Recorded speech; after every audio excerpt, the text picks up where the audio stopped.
The following is a conversation with Yvonne Muinde. Yvonne has been working in the visual effects industry for over 20 years, working as a matte painting supervisor and concept artist with over 40 IMDb credits. Before having founded her own company, Cotta Arts, she has been working at some of the best post-production studios worldwide, such as Scanline Visual Effects and Weta Digital. At Weta, she and her team were awarded with the 2009 Visual Effects Society Award for Outstanding Matte Painting in a Motion Picture for their work on Avatar. A lesser-known side of Yvonne is her incredible talent in fine arts, which is expressed most impressively in her countless oil paintings. Go check them out. You will be touched by them, I can guarantee it.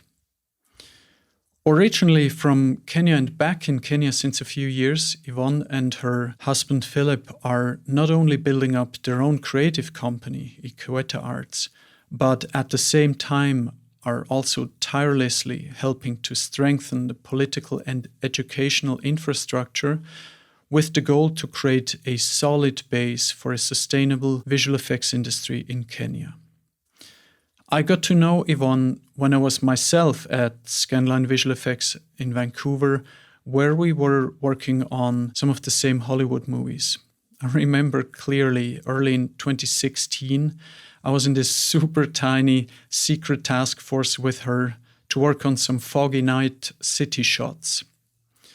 I wasn't aware and found out quite a bit later that we were actually secretly working on some pitch materials for the movie Blade Runner 2049. From the beginning, Yvonne's zen-like presence, deeply humbling talent and witty humor made her one of the most inspiring artists I have ever worked with personally. I've been in contact on and off since then, and I'm super thankful that Yvonne is sacrificing some of her valuable time to me for this podcast. Thank you, Yvonne, for your friendship. It means a lot to me. Stay humble, stay curious. This is the 3D Environment Podcast. And now, please enjoy the conversation with Yvonne Muinde. Good morning, Yvonne. It's an absolute pleasure to have you here on this second episode of the 3D Environment Podcast. Thank you for having me, Matthias. It's very, very cool. It's a great opportunity, and what a VIP person to have as a second person also. That's really, really cool. Yeah, so let's just get started with, the first question. So please give us a brief intro. Who are you and what is it that you do? My name is Yvonne Muinde. I'm originally from Kenya, from Nairobi, Kenya.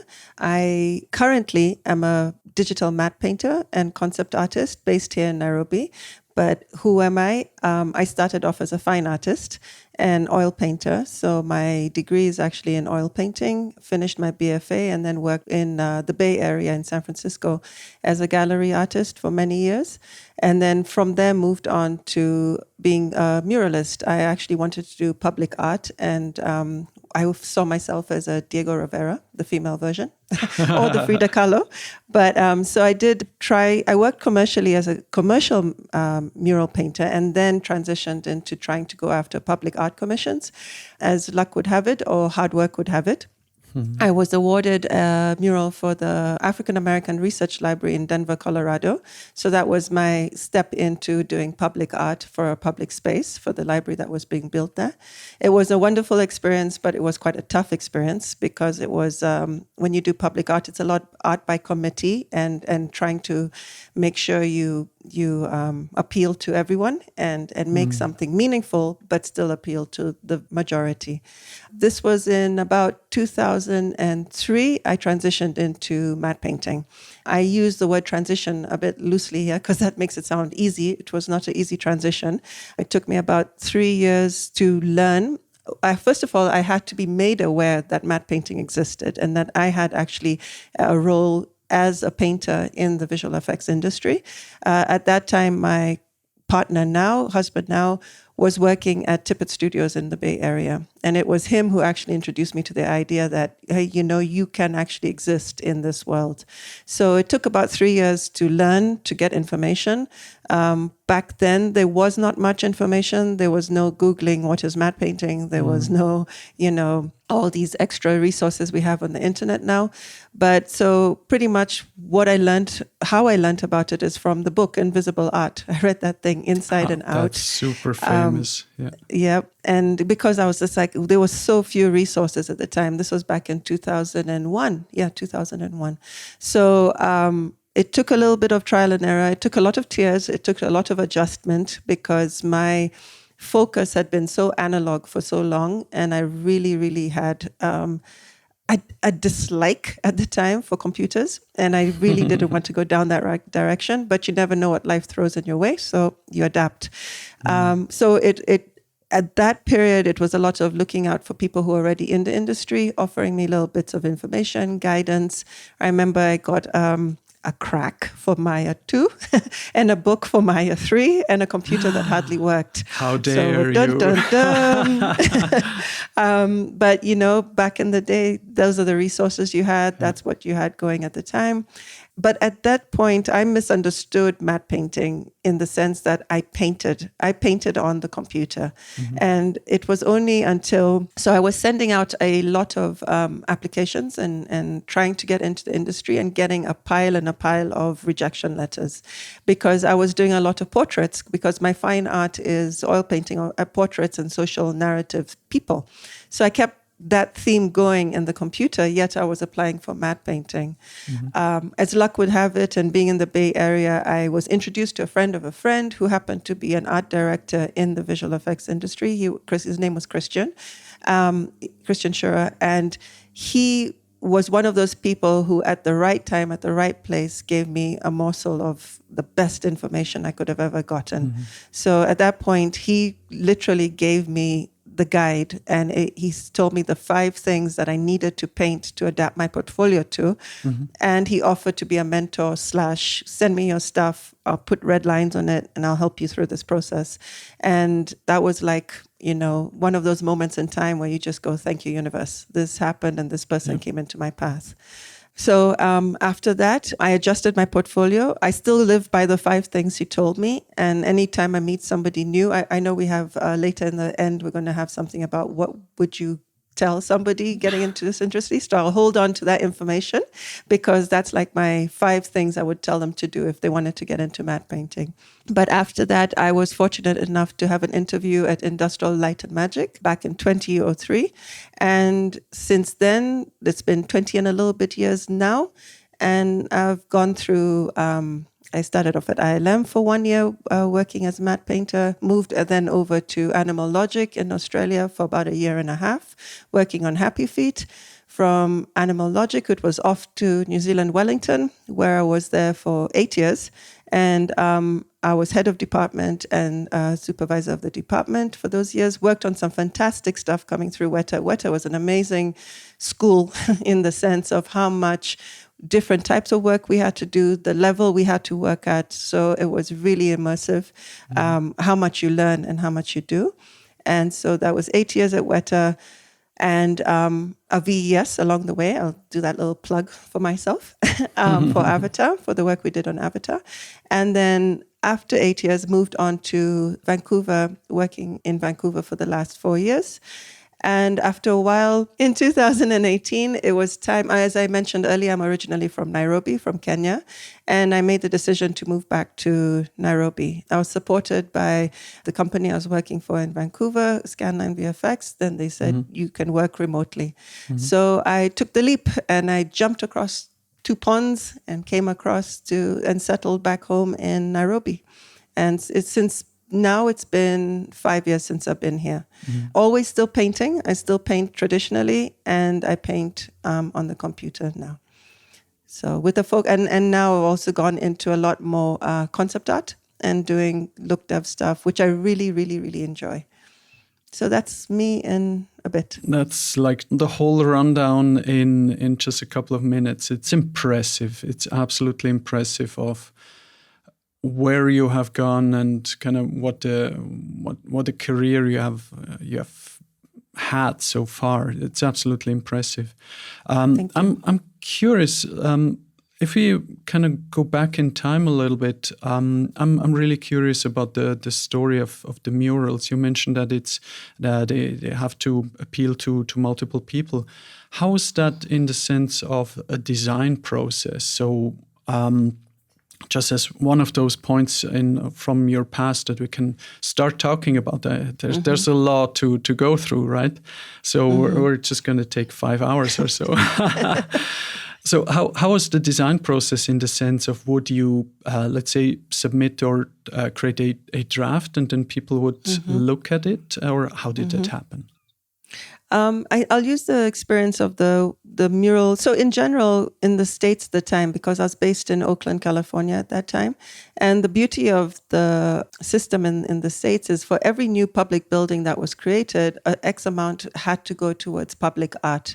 So you would have a lot of calls for proposals and call for application for ideas for the work. So they would give you the brief, you'd know the history of the building or the intention of the building, and then they would call for first level of artist submissions and a little write-up and package of portfolio slides at the time of your work, of your past work. So it was a lot of, I think one of the things that I would not underestimate of that time was the amount of collating and filing you have to do. Because a lot of the times you're handing this into government institutions or public institutions. So, you put your application in this format. I think the beauty is, it's potentially something that's going to live forever, you hope, on the external part of a building. So it's quite a big responsibility. Yeah. And I love that challenge of it. So previous to that, I was working for a small company in San Francisco where we did very commercial murals that we did a lot of the casinos in Vegas. So we were doing a lot of, I painted so many cupids in my life, I can't even tell you, and more gold and more chariots. And this is all the stuff that's in Vegas. So I had the practice of the scale of the work because we were about 4 or 5 and we would paint, meters and meters of work. But always inside, I wanted to do something that was a bit more meaningful, a bit more thought-provoking, a bit more like, Vegas is not really to stir your thoughts about, the state of mankind. Vegas is about, having fun. So going into the public art was really for me like trying to feed my soul and my painting side of things. But after you did your call for application, you would submit your stuff, and if you were selected, you would end up in a shortlisted group. And in that shortlisted group, then you would have to paint something very specific. You'd have to do a series of maquettes for now paint what you really envision on this building or on this wall, and then you go and present that to a committee of the chosen who called for the application. So in this instance, I did a maquette, which I love, which I still hold on to as probably, for me, one of the best ideas I had of trying to make a statement. It dealt with a lot of the African American experience in America and slavery and all this stuff. So it's hard to describe with words here. The pictures always do it better justice. But the series was Freedom's Past, Freedom's Fighters, and Freedom's Future. It was a series of 3 that dealt with the journey of the past, the present, and then the future.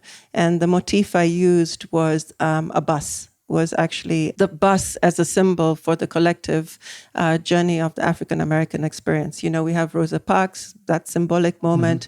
And then I kept thinking, any struggle, any journey is a collective. It's not one singular person. Yeah. So I'm housing them within the vessel of the bus. It's the symbol for me. But for Denver specifically, it was more about the African-American journey and experience to the west, moving to the west of the country. So in those panels and in those murals, I actually had a lot of suggestions or connections of actually adding First Nation people as well into the murals, because to me, those are the people they interacted with. Those are the people who welcomed the ex-slaves or the African-American folks moving across. Yep. And then within the mural had to have significant figures for this journey and for all these different, for this time. So I did the maquettes, which I think one of them involved the campfire motif of, people around the camp. Mm-hmm. And so at this point, you don't really know the scope or the size of the wall or the building. You're just doing suggestions and selling the idea as such. Mm-hmm. Mm-hmm. So then it was off to Denver to present it. And it was walking into a room full of government, of people to make decisions, And I remember the mayor and the mayor's wife there. And so it was pitch the maquette and pitch the work. And it went really well. It was one of those days where you go, wow, I had a good presentation today. That went very well. So I was awarded the commission. But I think so I was very excited, no doubt. I was over the moon on that because it was, here it is. This is, I get to have a piece living with the building, in the building. So the way they divided it was divided into two sections. There has the exterior where a sculptor was awarded that for the exterior walls. Mm-hmm. And then I got the interior lobby entrance. This was in about February where I got the commission. But because I always say it's art by committee, because it's not a singular person, mm-hmm. Once you do get awarded the commission, then the suggestions start to come across of what should be added or what we would like to add, what should, so there's a little bit of now a different type of art directing that happens. And then also the scope of the work changed. The wall suddenly had a curve in it as opposed to being a flat wall. I mean, it sounds very simple, but a curve in a mural is like, this is actually very complicated, and it changes the perspective, the illusion of it all. Look at this, at the Sixtine Chapel had the same thing, right? Well, I guess I'm in his footsteps. Yeah. No, but it really is. It seems simple enough, but my God, it throws everything. So the long story to all of that is, by the time I finally got the funds released, I had a studio in Oakland, and I could now start ordering the canvas and start prepping the canvas, because I painted it on canvas and then went and installed it on the canvas, on the wall. So not directly on the wall. So by the time I got painting I got the release of the funds in about September, I'm trying to remember correctly, and had pretty much 2 months. From having 12 months, had 2 months to finish the mural and install it and have it ready for the opening. So it was quite tough, but you get it done. And it was received very well. It's still up. Yes. And it was quite a big moment for me. And I got to go to Denver, got to have the whole fanfare. But what was quite interesting when you asked the question about trying to please everybody, so there were different characters in my painting. I had Malcolm X, I had Rosa Parks, I had different figures in the American story, African-American story. But I remember distinctly a gentleman walked up to me, held my hand very tightly in a handshake and said, "Why is Louis Farrakhan not in this painting?" Louis Farrakhan is the head of the African-American, I'm sorry, I'm spacing on the name now. Nation of Islam, sorry. Now I got it. The Nation of Islam, Louis Farrakhan. And I kind of stopped in my tracks because I thought, I don't know why Louis Farrakhan is not in this painting. I didn't include him in this painting. And it was just little moments like that where people would receive it, but then you'd have a comment of, why isn't this person in this painting? And why isn't this person? And at a certain point, you have X amount of real estate, canvas real estate. You have X amount of narrative you can put into one topic. So it was it kind of threw me. I was also quite young at the time, so I didn't really know how to process his energy towards the question. So that was kind of a jolt. But it was actually at that moment where I realized, unfortunately, I can't go down the public art route, because it's quite challenging. As an artist, you do become the starving artist, especially when you're in the beginning of the game. If you think about it, I applied for the commission in February. I only got working in October, November. It's really challenging. And the more I kept applying for different call for applications in different areas, you also started to see the hierarchy and the politics around it. So I remember there was one building I wanted so badly. It was a stunning building in Oakland, California. They were making a new African-American library. It was beautiful. It had these old California tonalist paintings in the foyer in the front. Beautiful palette. It's like everything that lines up with what I love and like. And it was a mural commission for the walkway going up the steps. And I made this very classical painting with the three, freedom's past, present, and future, very classically painted. And I saw it. I was like, this would live so nicely here. But through the application process, I quickly realized I didn't even have a chance. The hierarchy and the established muralists already in California or in Oakland, it was going to take me 100 years to break through and to get through. And I think also in retrospect, being a bit young, you're not equipped to deal with that rejection, that up and down. You see it, you envision it, you get so into it, and then poop. No, next, you don't even get shortlisted. You don't even get a chance to present what you saw. So it's quite a tough one to get into, but that's when the universe kind of threw digital and matte painting in my path. So, adapt and switch. But still, if the opportunity comes to do a public art mural, I'll jump on it. I'll still do it. You still do it. I still would love to do it. Never give up. I like that attitude. I never thought about this, but it actually makes sense because it's kind of public work. You have to go through a political process, which is always lengthy. And if you're not experienced to this, let's say, to the speed of these processes, and you need you're eager to move forward. You're young, and then the whole pressure of trying to be able to please everybody. I mean, this sounds like an incredible amount of pressure, and then as an artist in general, you're in this constant battle of self-doubt, right? So it's I see that this must have been very intense. Yeah, and I think something that just, as you were speaking just now, kind of popped into my head. Probably if at that time I was mentored or was part of a more established muralist, say, for example, I was learning as I was going. And I wonder if that would have been the path if somebody at that point had taken me under their wing and said, come, be an apprentice. This is how it works. So you learn, because like everything else, every other industry, it's a process of learning. So I think if you drop in very early and you don't have the right pieces or the guidance, or you have a moment of success, but then you wonder why it's not continuing. It's very hard to kind of keep going. And then truth be told, the scope of working on a computer on a single frame suddenly became, this is a lot easier than liability and insurance and a canvas on the wall.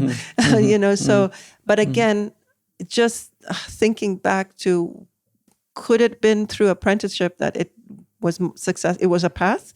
I think so. I think like anything else. I mean, because that's what I got in matte painting. When I started at ILM, that's what I had. And I had an apprenticeship nurturing environment that I could survive and adapt into and then grow through. So, yeah. So I remember you mentioned Christian Scheurer before. That's Christian Lawrence Scheurer, right? Yeah. The art director for games. I remember years and years back, I watched a matte painting training DVD by him from the Noman workshop, and there's so he's showing his work in Photoshop, and when he selects stuff, in typical Photoshop manner, you see it's like the selection is always animated. The marching ants. And he's talking about look at the ants crawling. That's like such a classic. I think we can all be glad that you got this contact to him. And you know where I spoke to him? I spoke to him in a bar at a band was playing, and he gave me so much time. And it was just, this shouting conversation in a busy space. He was a friend of a friend's. He was the fiance of a friend. But it was like for the first time. I followed that approach since that day about always do what the job is asking you to do. If you walk into a review for matte painting with portraits, they're just going to say, these are very beautiful portraits, but what are you actually going to do at your desk? I mean, to me, what he gave me, and I'm eternally grateful for him because he he switched the path from being this bottomless pit of rejection to I could take the information and now apply. So I'm a strong believer about the correct information at the correct time so you can apply it, because I would find a lot of times people will give you information. Even when I was trying to learn Maya, I'm one of those people where, if I'm learning the bouncing animated ball, please don't be talking to me about rigging a character who's running through the bushes. That has absolutely nothing at this moment to do with this task. Yeah. And it's giving really clear, concise information to people so they take the concepts. It's the give a man a fish or teach him how to fish. And I'd rather you teach me how to fish and hook this line correctly. Mm-hmm. Then I will go off and put the character running through the forest, so... but I'm super grateful for him. And he was such a lovely spirit. And I think that's the thing as well. People who are gracious with information and don't hold that information. So I try and take that, pay it forward that he gave me on that day. If I can pay it forward on this day, I'll do it, because we're not all supposed to know. And the nature of matte painting, again, because it's an art form, it works best in a studio / apprentice / look at your guy next to you or girl next to you, see how they're working. Mm-hmm. Here we don't get to look at your brushes and your colors, but I can see how you organize your Photoshop file. I can see how you use this tool, because I think, I don't know if I'm going too far off on the wrong tangent, Matthias, but all good. I feel like when we learn tools as well, people, if you would laugh at how much I use of Photoshop, it's probably like 7% or 8% of the program, because a lot of the other stuff is a bit of noise for my specific needs, So at the end of the day, the tool is to help, not to distract. That's kind of what I've kept with. And I think that I take that from oil painting as well. You don't have time to mix 10 million colors. You have to get there with 3, Yeah. No, but that makes absolute sense, right? If you're, let's say, the traditional painter of like classic fine arts painter, usually what you would do is you have an idea of a painting or of a portrait or something like that, and you paint it with very little exterior inputs. That kind of, it's art for the sake of art as an expression of your personality. And on the other hand, with matte painting, it's supposed to be used for, let's say, for the silver screen, where lots of people are going to see it. And because it's for the silver screen, you're automatically have multiple people working on the same thing. So you have to synchronize, not only in the technique, but also the look of images that, or let's say matte paintings that are made by multiple people. They have to align. If you do 2 oil paintings that have a slightly different, let's say, expression or even canvas or even types of colors, and from person to person you have different techniques, so the approach is different and the results are different. Absolutely makes sense. Yeah, I think the thing with matte paintings is it's the same principle, in the sense that I was just referencing back to the doing it for other people. And I mean, at the end of the day, when we work in film and visual effects, we are serving the story, we're serving the director, we're serving somebody else's vision. So yes, you have to align with the pipeline, you have to align with that vision. And I was just thinking about, it's in a way, it's not doing it, it's still art by committee. So I think in retrospect, the mural process and the application and all of this stuff did equip me now in this other space, because yes, the people reviewing your work may not be government, but they're the same other people reviewing the work. So and then just finding how it does fit into the pipe. You don't go... The beauty I love about matte painting as one of the departments in the film and visual effects world is you can still have a space of identity, of a small little touch. You can still go, I know whose matte painting that is, and I know who that did that, and because you can add your little morsels of flavor, into it. And I love the fact that it's still slightly untamed. I always joke around that matte painting is like the stepdaughter and stepchild of visual effects. They don't really know how to put us into a nice little box. They don't know how to control us too much, but they desperately need us. So I feel like we do have still a space to be artistic, but your boundaries are a bit different. You work within the scope, but you still can put your little touch. And I really pride myself on pushing that. I still wanted to hop back to that not old fashioned, but the beginning of matte painting. Is it an invisible art? And I hope my pieces are invisible.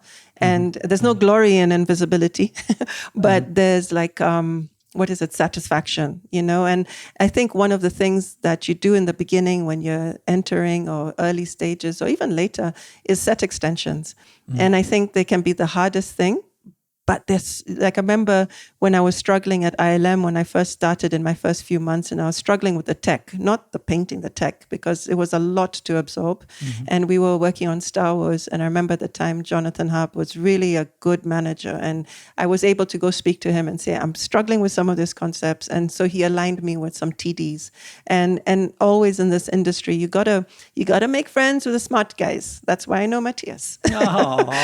So you have to have a few in your corner and hang on to the super techie guys. And so I think that happened at ILM, but I did a set extension after set extension of Yoda. There was one little ship, Yoda. I remember it was purple and blue. It was, that purple was so distinct. But through that process, I just kept going, is this invisible? Is this invisible? Is this invisible? And it's satisfying. You know what you did. Everyone else, just kind of goes, another shot. But in the big scheme of things, you learn the most in those simple shots that then you can take now to your bigger establishing shots. And those came later, which, I enjoyed. Yeah. I mean, for those in the audience that don't get the notion of what we mentioned, even invisible art and that book. So matte painting as a, let's say, technique, or as a, let's say, task in the film industry, or as a, you could say, almost its own domain. This ranges back to the very, very early stages of film, where, let's say, 40s and 50s, where film cameras were actually recording through a piece of glass. And so it's completely transparent. And on this glass plane, painters painted a so-called matte. Matte is similar as a mask. And so basically you have a big piece of glass that is painted up to the edges with what you also mentioned, for example, a set extension. So this could be a jungle or anything like that, where you could see in certain parts, you could see the actors. And then the rest is literally manually painted onto the glass. But because of the resolution and the proximity to the camera and just perfect technique, you cannot see that it's not an actual film set, but most of it is just very rough, like a super simple skeleton of a set with just a foreground with some, I don't know, just the absolute minimum, but the rest is actually painted. And so for the people that want to go see some references, you just mentioned Star Wars, the first Star Wars. There were lots and lots of literal paintings, like the Death Star base and all of those things, literally just paintings. And that's where the invisible art is coming from, because sure, it's visible because you see it, but it's a painting and you're not supposed to realize that it actually is a painting and not a 3D set.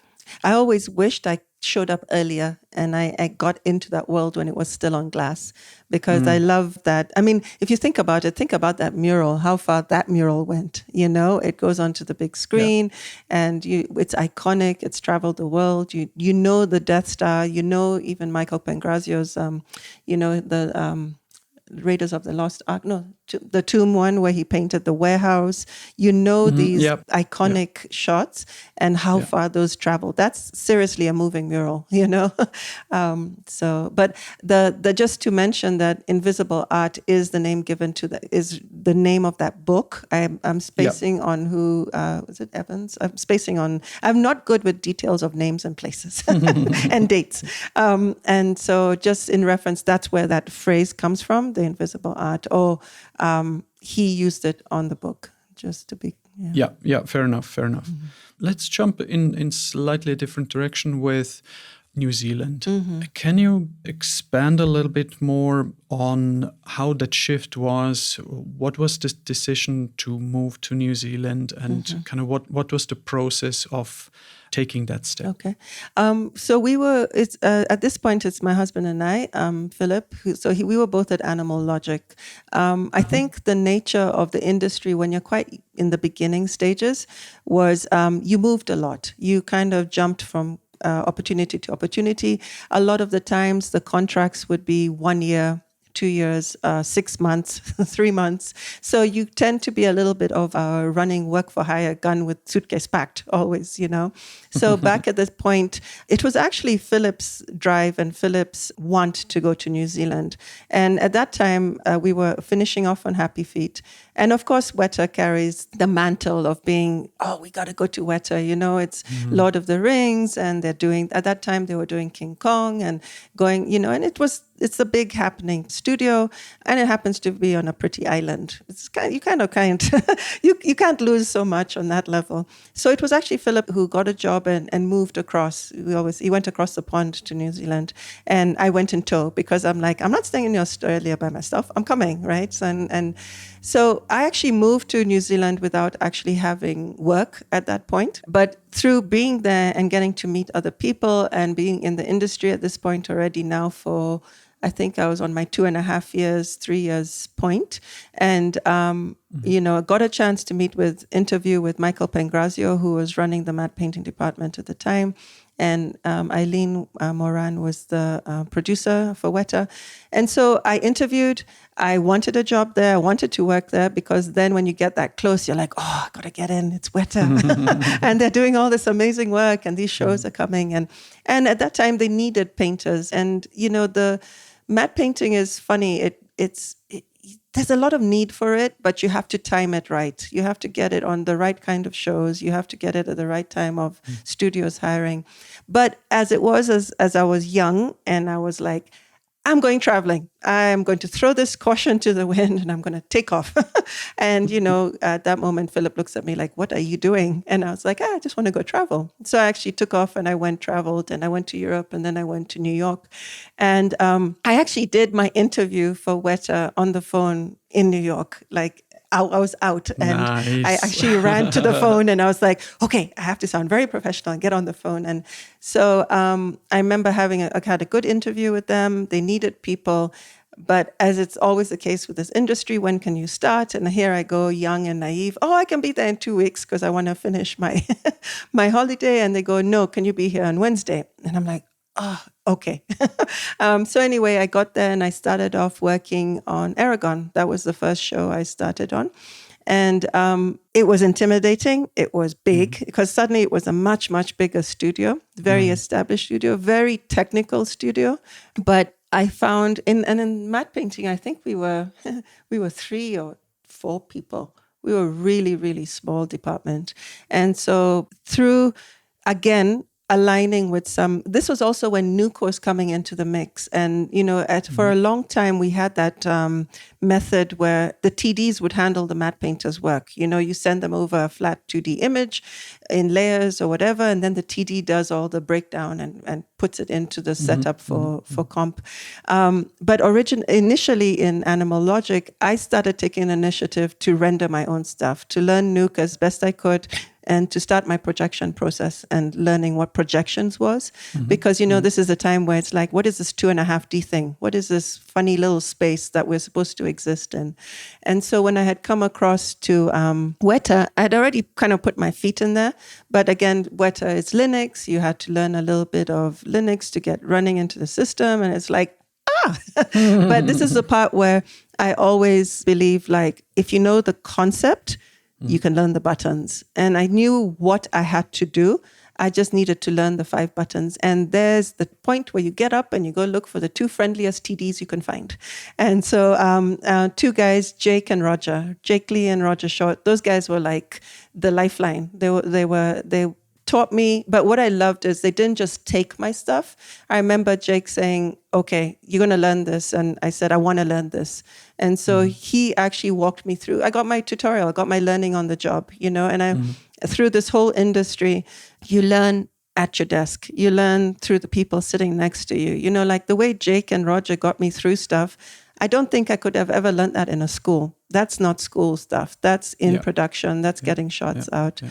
And so they got me through that process. Again, you know, always through these experiences, there are these good people along the way who give you that information. And they both taught me with the right information. You would have a lot of instances where you would have this, you know, you'd ask a question and the first thing, I'll kind of throw this out there now. You kind of have this thing as working with a lot of male counterparts. You get the thought of, oh, I ask a question and I say, oh, you know what? It's really technical. And then there's a pause. And I always used to wonder, what is the pause about? Because yes, it's technical, but now can we go and explain it? Can we talk through this? But I think a lot of the times, and especially as a fine artist and coming from a space of less digital or less technology, more analog, there's always this assumption that, oh, it's too much for you. I'll do this part. But what I realized that a lot of the times was this need to overtalk for the sake of sounding very intelligent. And half of the times you'd be like, this person explained this for half an hour, but really it was 5 minutes of information they could have given me. And so I think a lot of the times it was this kind of, I don't know if as a woman, as a fine artist, as a African woman, it was a bit of a threat. I'm not sure where that kind of comes into the whole dynamics of the industry and working in the industry. But so I quickly learned to find the people who didn't start with the sentence, it's very technical. And then they would actually have nothing to say. So those were actually the worst teachers. But Weta was an amazing experience because the types of shows we got in, it was from Aragon, then it moved to a little bit Hong Kong, then I moved on to Apes, then moved on to The Hobbit. I mean, it was like Jumper and even some of the smaller ones.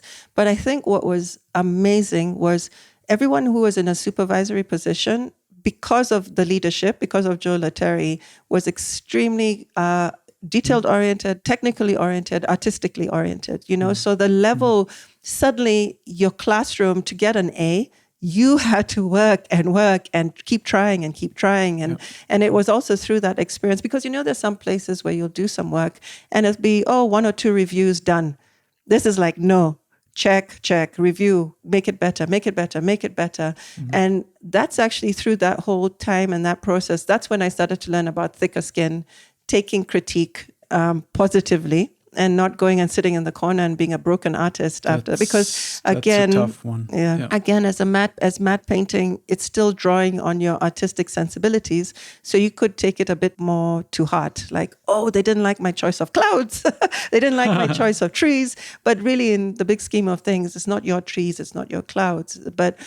And maybe it wasn't a good choice, you know? So I think that whole life lesson, maybe the first 3 years, was intense, but it was so fun because the reward of the work you were doing, you go, and that's when you go watch a movie and you knock the person next to you and go, hey, my part's coming, and you really go, wow, I did that. Because, you know, many years back, we were sitting in Oakland, California, and we were watching Van Helsing. And I told Philip at that time, I said, I'm going to do that, and I want to do that. Yeah. And so here, we'd always go to a movie and watch it, and I'd go, here's my Van Helsing moment. You see, here it is. Everyone pay attention. But then as time went on, the experiences went on, and then you started having different opportunities. Eileen was a really supportive producer, and it was a lovely feeling at the company at that time. It was a big company, but it was a small, big company, which was really nice. Like, you knew everybody, you got to know people. And also there is where I learned the value of compa friends and compers who respect your work, therefore make it look even better. You know, so it's you start building that relationship as well. The beginning of the pipeline, the end of the pipeline. And I think with matte painting, as stepchildren, we got to have allegiances and alliances and make good relationships in between, because, you know, you're relying on the beginning of the pipe, you're relying on the end of the pipe, and yet you're a big moment. And what I loved about those 8 years, the scope of the shots, we had such epic shots, such nice, and you got the whole shot. You got the shot and the sequence, and you got to do all that work. So in some places they'll give the establishing to one person and then give the smaller ones to the juniors. But at Weta, you got your establishing and you got your sequence. And granted, it led into a lot of hours, but you were rewarded because you're like, I worked on that from the beginning to the end. And here's a sense of completion. And still today, what kind of gets under my skin is when we break matte paintings, when we take a sky and give it to comp, when you take the mountains and you give it to one matte painter, you take trees and give it to another person, and it's this disharmony, and it's almost like, what in the world is this disjointed? You must keep the elements in relationship to themselves. Everything for matte painting starts from the sky, from the value, the timing, the lighting, the feeling. It's from that back sky. And so it's like, I see a lot of shows I watch now on streaming stuff, and I can instantly tell you how they broke it down and who did the sky and who did what, because it's broken from the moment it was conceived. And that, like, if I could stand and pick at something, that would be it. Why are you taking the sky away? Why?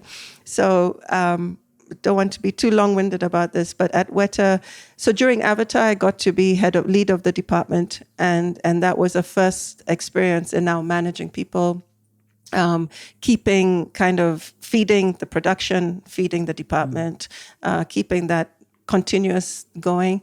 Avatar was fun and exciting, and it was a big thing. It was a big moment in time. And we did a lot of work on it, which was great, of course, on the last hours. But there's something quite exciting about that last minute, get it done, get it out, be proud of what you did.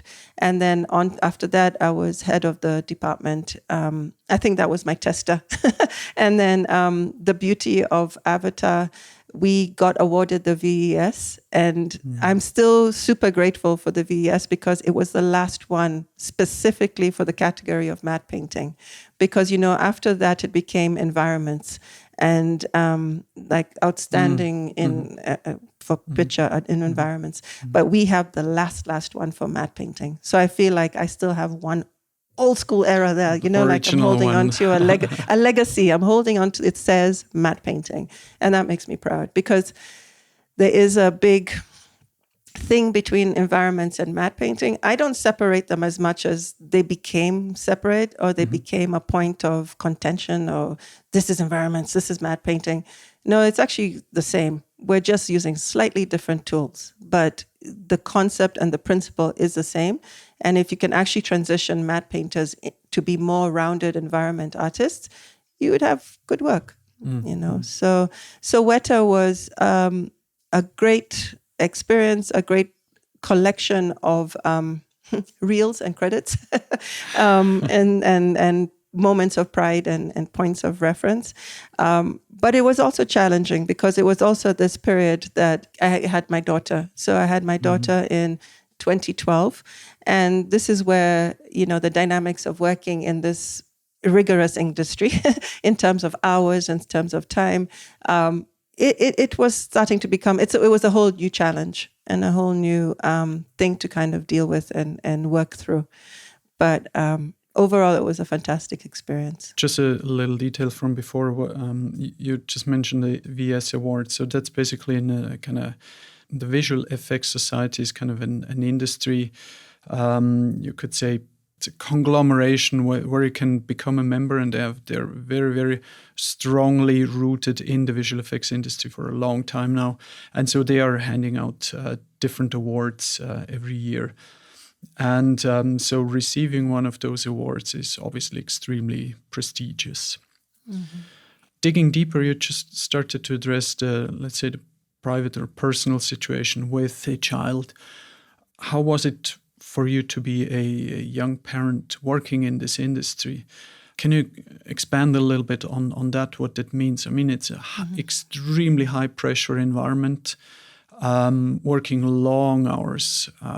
What did that do to you? What did you learn? What was not so good? Yeah, it's really challenging because the two kind of don't go together in the sense that long hours being at your desk or making artwork and doing this on a production schedule timeline and having a baby at home who was just born. The two things kind of clash. And granted, I took my time off. I think I took 6 months off in the beginning, but it was actually me who wanted to go back to work. I missed working. I liked working. I didn't really envision myself as being a full-time mom, stay-home mom, which is not a bad thing either way. Anyone's choices, personal choices. I'm just a very restless person. I have to keep moving. And granted, with a child, you move a lot, but it's a different type of moving. But I think what was hard was balancing the expectations wanted by the production. It doesn't slow down because you didn't slow down. You just had to prioritize differently. A child, I value that early days and those experiences so much with a newborn baby and a newborn child, because that's kind of your connection with this little person for the rest of their life. And so I think what's tough as a woman is there was a slightly different assumption, and this is not only visual effects, this is across the board. And I think these discussions have been happening and they're probably getting a bit better. And, let's say this is already 11 years ago, 12 years ago. And so a lot of time has passed, a lot of learnings for different industries have happened since then. But at this time, it was hard to even balance, even choose. I mean, I would go into work from 9, come home at 5, go pick her up from daycare. And I always laugh with Philip. I was like, we institutionalized my daughter very early in her life, quickly in daycare. And but it's also a socializing that we're okay with. And but then when you come home and you have the time, you must immerse fully not to make up, but to give back. And so I'd go, pick her up at 5, hang out with her till 7, go back to work from 7 until 10, 11 at night. Jesus. And this was about, I think I was about 38, 39, also at this point supervising the department or head of the department. So, and I'm always one of those supervisors. I don't believe in the coffee cup supervisor in walking around giving instructions. I have to work. I have to make shots and I have to keep feeding the artist, so I would do my shots, do the department as well, and now running home now with this new extra, most important job, be mom at home. So I think where it had a shelf life, I did burn out. I just couldn't sustain it. It's like running on ultra every weekend. And, at a certain point, your body says, no more ultras, you're done, or marathons, you're done with this. And I think also, like I said, the time has changed. I think companies are more sensitive about it now, probably. But looking back, so it was partly one of the reasons I did kind of make the move out of Weta and ended up switching. And because the industry and the work was so high level and so intense, you had to keep up with it. And it's just the nature of the time, of the place, of the expectations. And I think that's where you come to a point as an adult, you go, okay, what are my priorities? What am I choosing? How can I balance?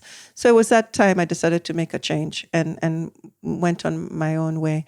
But I think in retrospect, I wish there was another way to balance it, because one of the regrets I do have, I wanted to pursue the VFX souping pipeline. Mm-hmm. And as a matte painter, your next trajectory would be into comp and picking up a bit more on the comp side of things, possibly working through the pipeline there, or if you're able to go through the art direction side of things.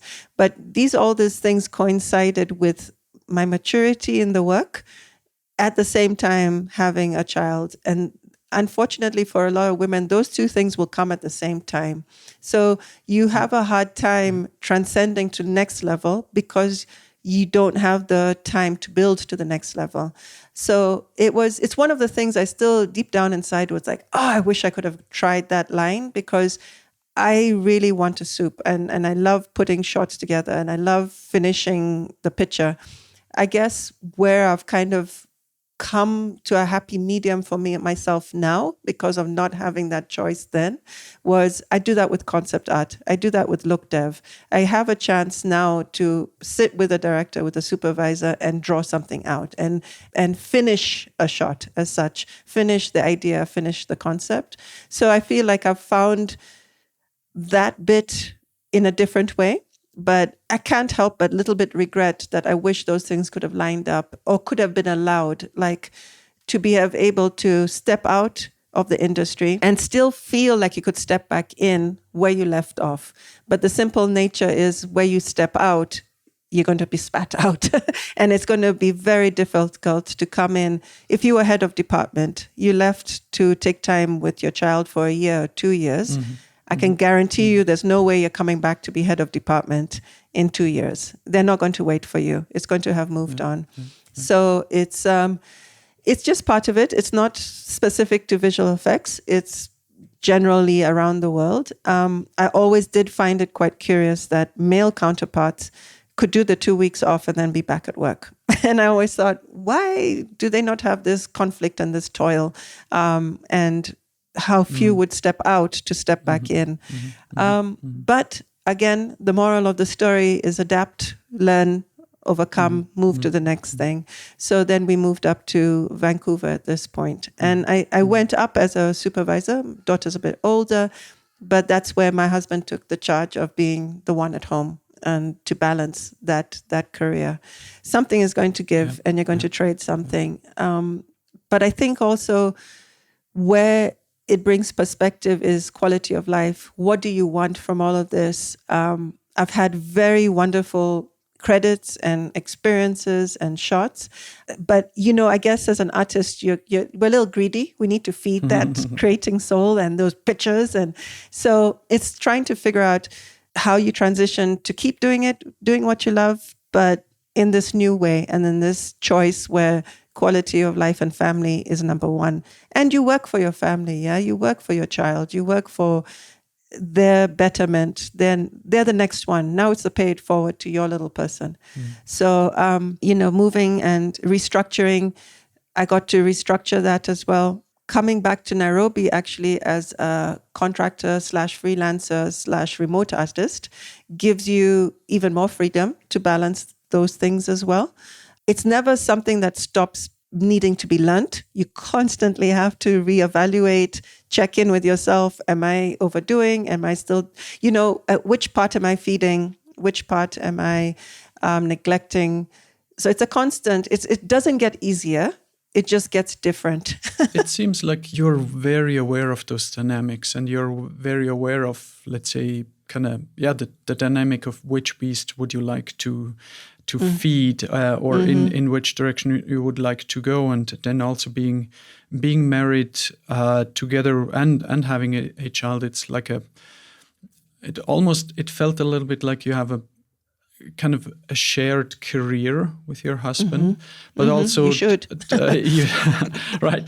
And also it is a dynamic where you're not only fighting for yourself, definitely not, but you're taking some decisions of, okay, if I'm doing this step, this is going to be better. The other thing is going to be a little bit worse. But you're doing these steps very, very consciously. And I think that's very important to be able to accept certain, let's say, drawbacks in the sense of not being able to pursue further and or pursue certain things further or get further or get better in certain aspects. But quality of life, work-life balance, family life, all of those things are equally, or if not more important, because other people depend on the fact that you can function and that you are happy. Right. Based on the knowledge that you have, you mentioned a few times or a few things already, but what would you have done differently with the knowledge, or looking back on your career with the knowledge that you have now, or would you have pretty much taken the same steps or the same career path? I think career path would have been the same. I think it's a tough one. You always look back and say, what if, could have, should have, would have, do. I think every choice and every turn you make leads to something else. And granted, if I maybe stepped down in Wellington, for example, and just was artist number X in the department, let go of the supervising side of things, just took on a secondary, lower role, I guess. Maybe I'd still be working there. Maybe, yes, I would have got more credits and more things. But then again, certain points make you shift trajectory. And I may not be sitting here from Nairobi speaking to you at this moment. It's the butterfly effect. And it's like, at that moment, she flapped her wings and we went this way. And it's could have, should have, would have. Yes, it was very hard because I always joke about it. And I did this earlier in my life with gallery work as well. I was in one of the best galleries in San Francisco, John Pence Gallery, when I first finished school. And, you're like, I always tell myself, I'm in the palace, but possibly I'm number 52 in the palace. If I leave the palace and I take that step to jump, I could be number 1, but I'm in the field. And it's almost like there's certain points where we are told or we perceive certain places to be the best. But is it the best for you? Where is your potential? Are you stopping it by just being safe and holding on to something? Or, so I would have, could have, should have. I do regret the comp side of things. I can always learn it. Granted, when you're older, you don't really want to sit there and start learning tutorials and starting from scratch.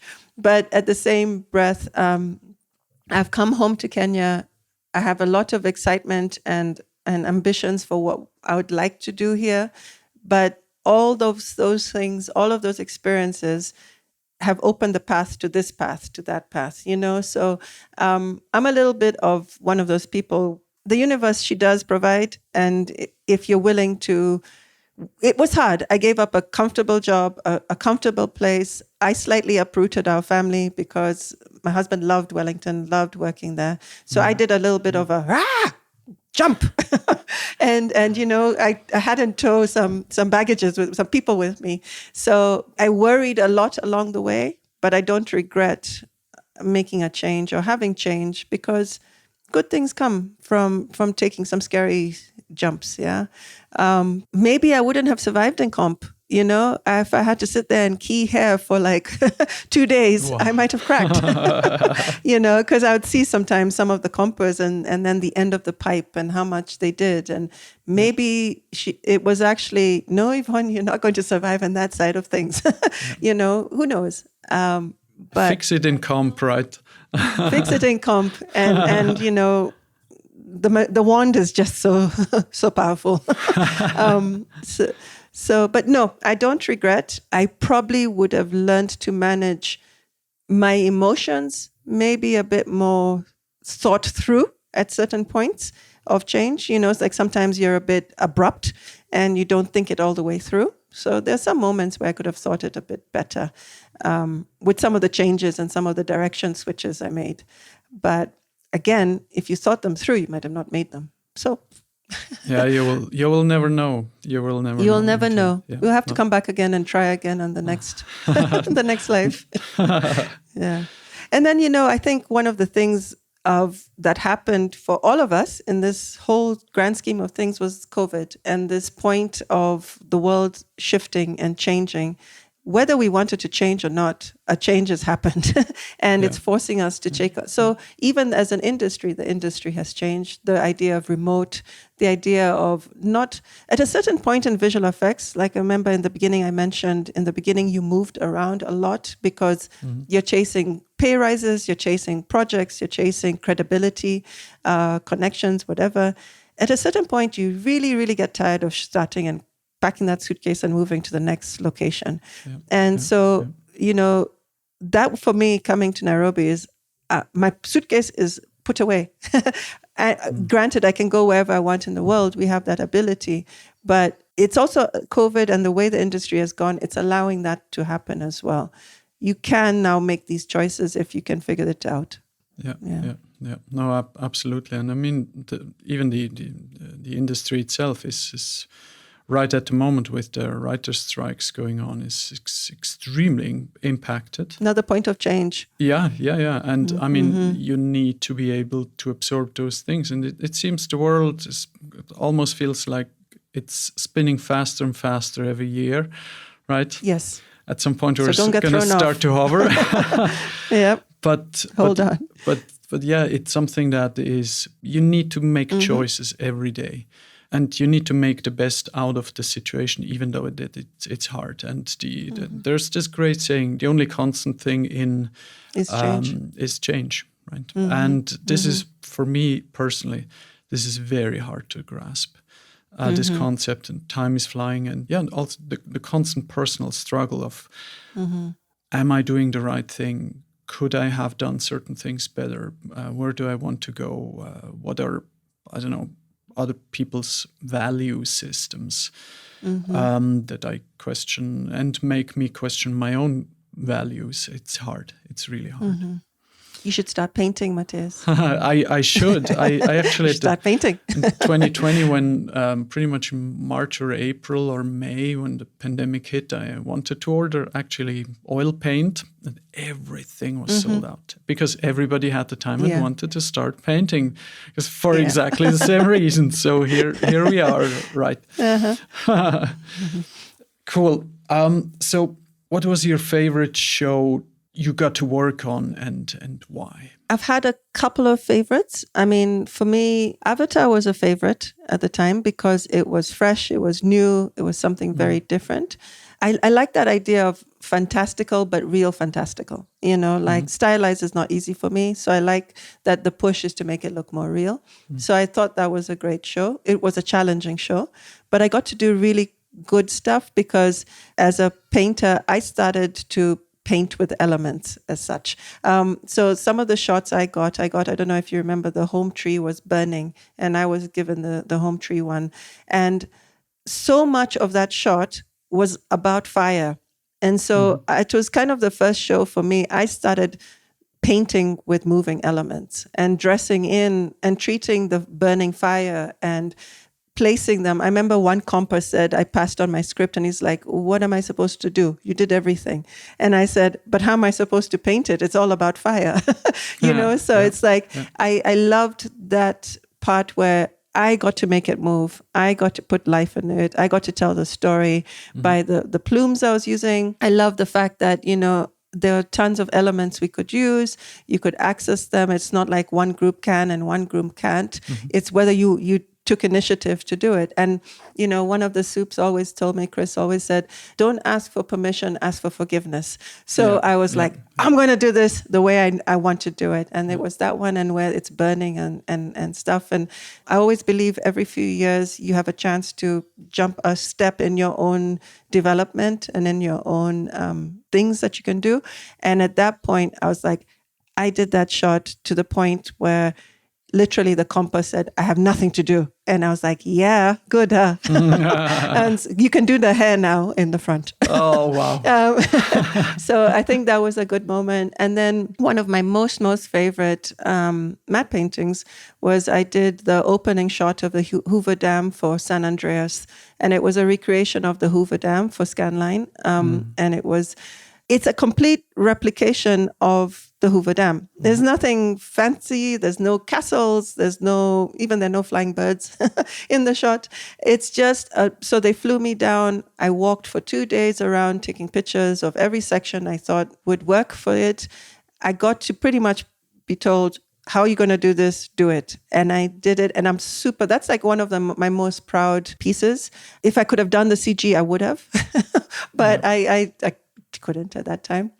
It's a proper invisible. I can show you the parts that are not so invisible, but they're not mine. No. It was a joint effort, and I'm super proud of that one shot. And I love the fact where it's in my demo reel. If I show it, everyone's kind of sitting there like, "What are you showing this to us for?" It's just someone flew a helicopter through the Hoover Dam, but nothing is real. Absolutely. It was as white a canvas as you could start with.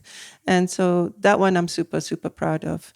And there have been many others in between there that at different points, I knew what I got from it and what I learned from it. But those two moments, I think, were pretty pivotal in that journey. And I wish we had more shots like that. I have noticed things are changing for some reason. There are not so many epic shots anymore. So many big establishing they're doing them, but their cameras are so fast. So it's turning into this quick CG populate. And now that we have the, Clarice and Unreal and all this stuff, it's like populate, send a camera, go through really quickly. I've noticed a change where there's not so much slowing down and having these opening 2-3 second, 3 second, 5 second establishers. And it breaks my heart a little bit. I hope it's a phase. I hope we're just going through a quick phase. But who knows? Maybe it's just a shift in storytelling again. But I think we will come back to a slower time and be ready. Wacom tablets ready, Yeah.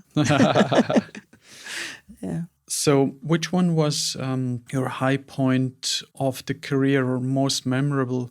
Was this either Avatar or San Andreas, or was this something completely different? No, I think it was Avatar. It made a shift. It made a change. I think the recognition and the pride of going to that event, because it's like you had described the via VES, it's peer driven. So it's your peers actually saying, this one deserves this award. They've earned this award. Yeah. So there's a nice reward. I've always felt like, matte painting if you ask me when I was small, it was never the path. Film and all these things was never in the sight.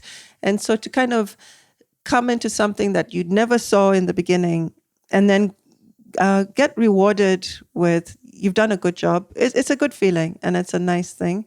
I think in terms of the industry, I do like, one thing I love about, I sound like a bit of an old-fashioned painter, but I'm not. I actually love learning the science with the art and the math and, even some scripting here and there, and the constantly relearning, but still always applying it back to traditional forms, So I think, even now with, I don't even want to open this can of worms, so let's not go too far there, but like with AI as well, there's now another process of relearning, but how are we going to pivot that? For myself, how do I pivot that back to traditional and what I value?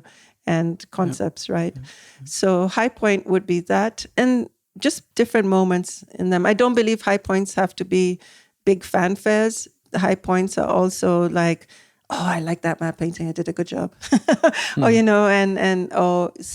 I think one of the things I'm finding is a new high point is actually finding people finding what I'm talking about interesting. I think that's actually another nice high point.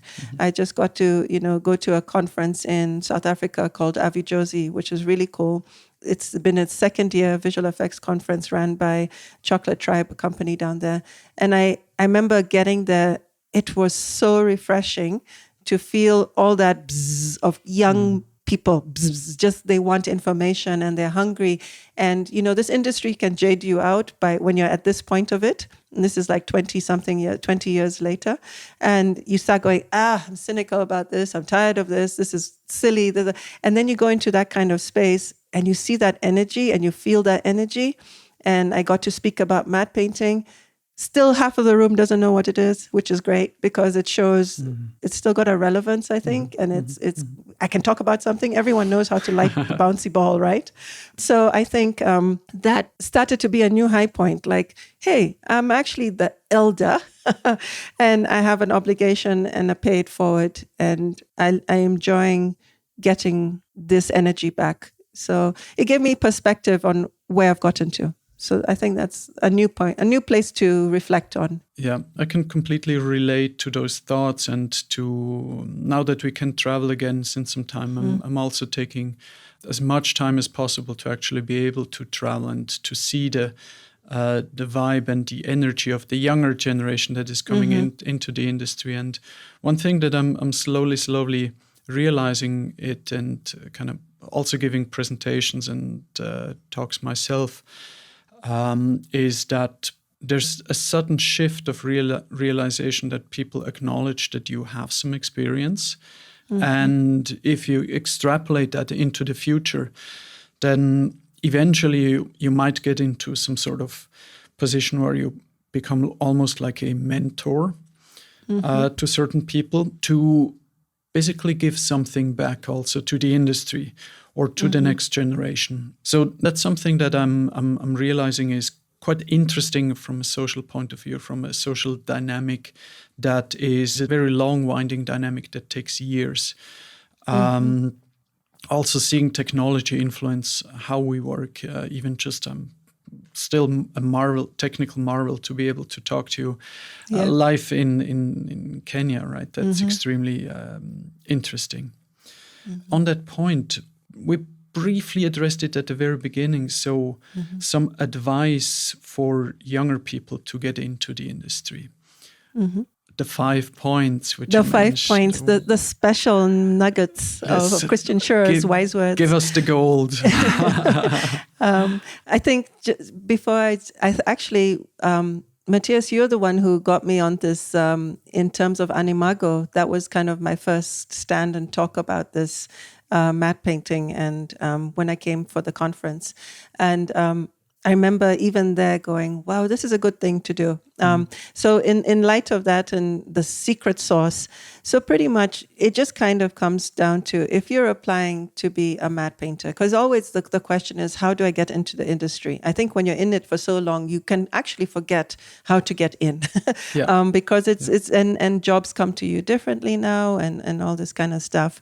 And so the 5 things he told me was, when you work specifically and want to be a matte painter, you have an image in your portfolio that has destruction, you have an extreme angle, you have day for night, you have something fantastical, and then you have an extension or augmentation, like blood splatter on the wall or cracks on the ground. Because I think sometimes, a lot of the times, it sounds so simple. And if someone's like, we waited all this time just to hear these 5 things. Yes, because they're really super, super important, because I'll see a lot of classes or demonstrations online, how to become a matte painter. And then you're having somebody painting a castle on the hill. And, I joke about it, but I've never painted a castle on a hill. I did it in a concept, but I've never done it for production in the industry. Yeah. And so I think, but what if I painted a hell a lot of blood splatter, cracks, skid marks on the road, set extensions, removing trees, extracting clouds and this. And in time, you will get the establishing shot, but you have to earn the establishing shots. They're not free to give away. And they carry a very important part of the story, especially if it's like a POV of a character. So destruction, how many times have matte painters painted destruction? There's this, and the reason we're using environments or matte painting is to tell things that are not real, right? So you're not going to go put the actor in a precarious position hanging off a cliff and put them in, and now also with virtual production and all of these green screens, blue screens setups, what's going to go back there for the story? The cliff with the river below. It's like almost guaranteed in all of these shots. So they sound simple. They may sound even a little boring, but they're the bread and butter of the day job. And it's like day for night. Tell me how many movies you've watched on streaming on Netflix with the moon and the light.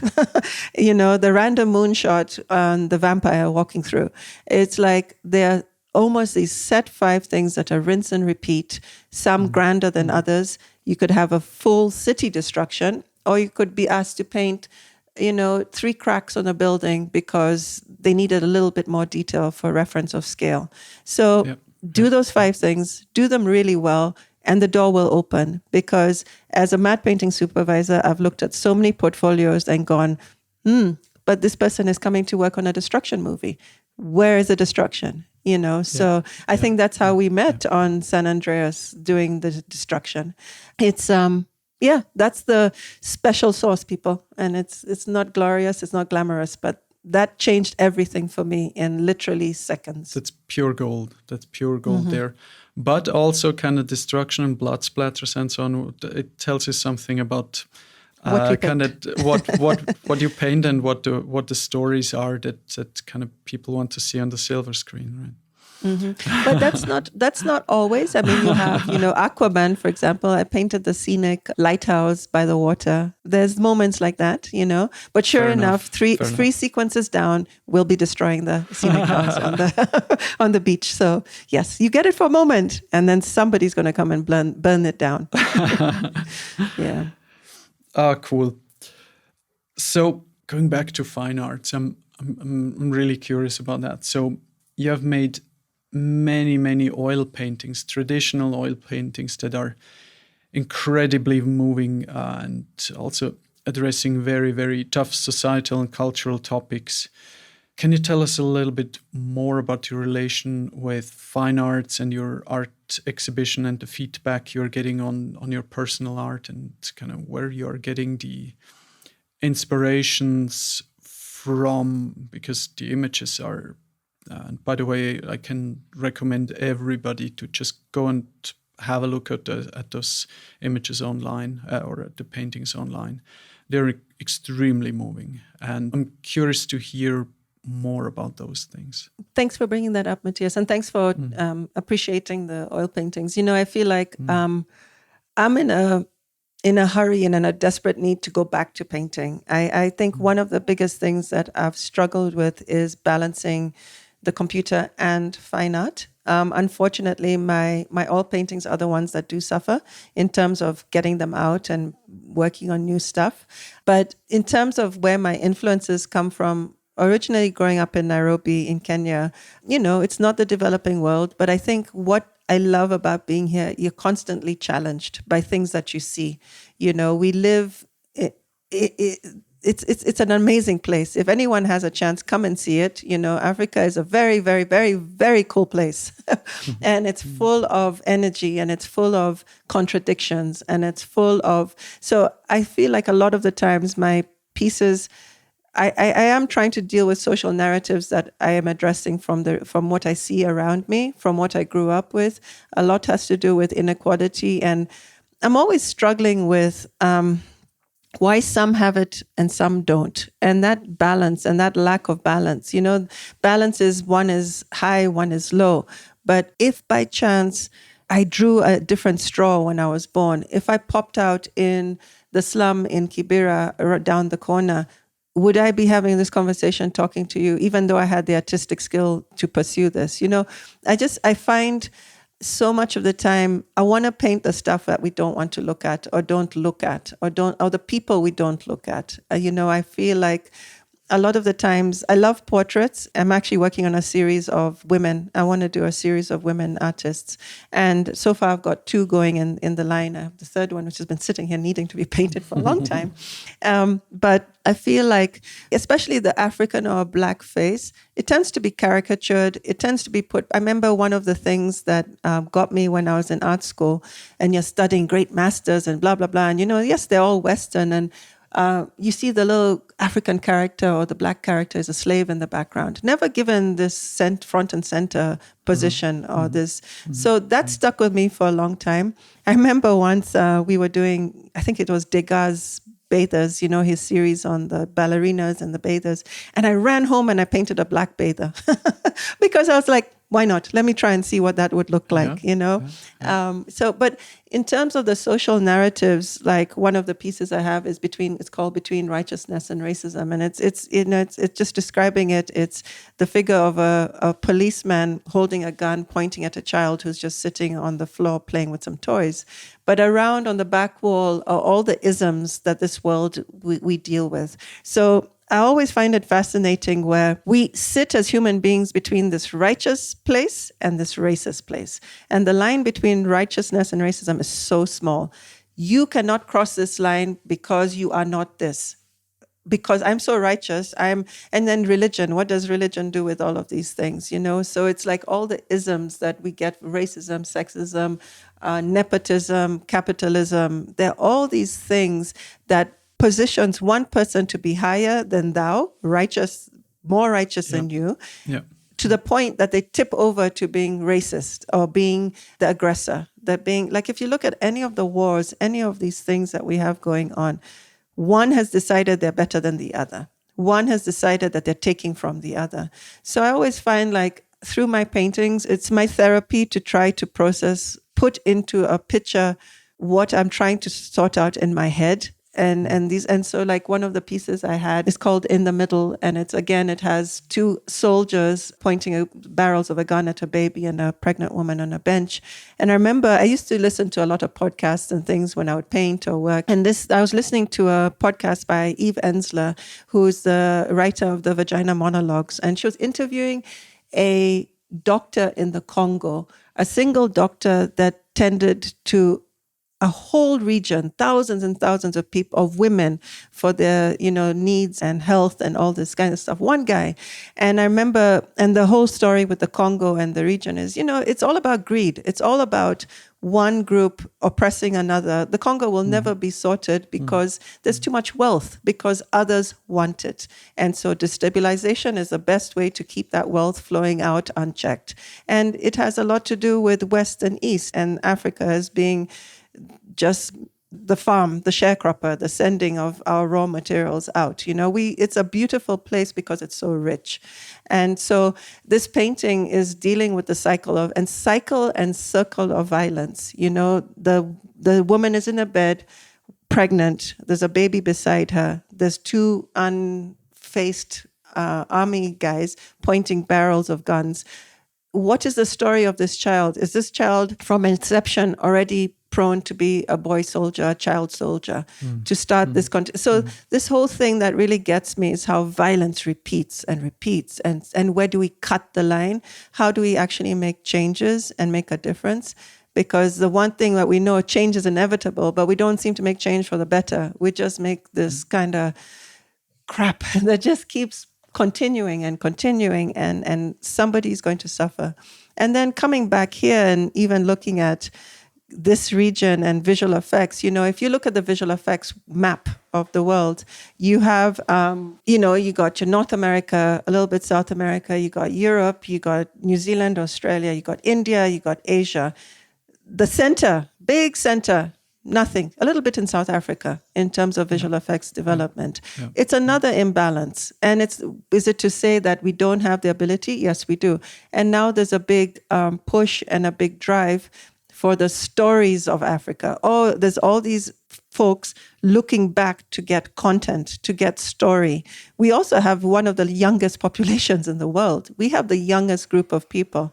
Our blessing in COVID is the population was young as opposed to what was happening in Europe. And so it all kind of keeps tying back to these narratives of the haves and the have-nots, and who decides who's the have and who's the have-not. So an opportunity, it all comes down to opportunity and gaining the opportunities. It comes down to barriers to entry. One of the things that I do to keep healthy and to keep sane is I do triathlon. And we did triathlon. This is a little segue, but it still comes back to the same position of opportunity and ability. And we did, there was the first Ironman in Rwanda that happened last year.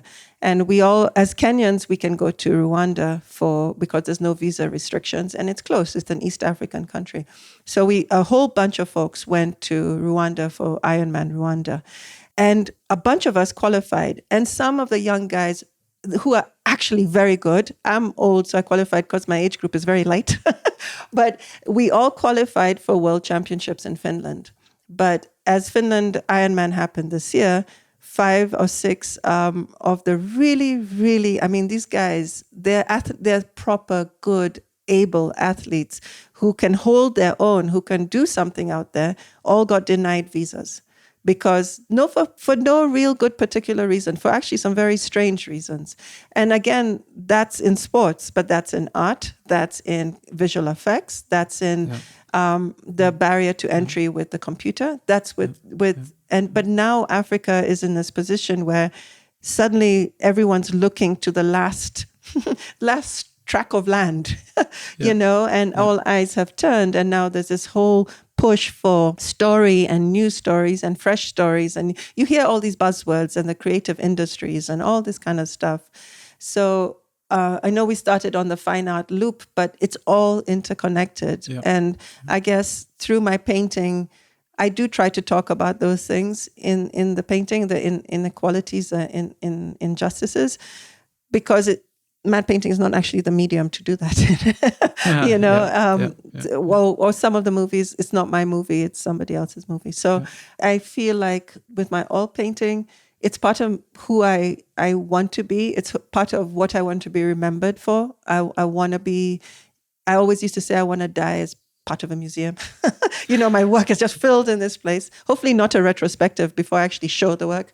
But it's I do have 2 pieces at the Philadelphia Museum of Fine Art, 2 pieces. One's called Blind Faith and Reaching for Perception. So I do have those pieces.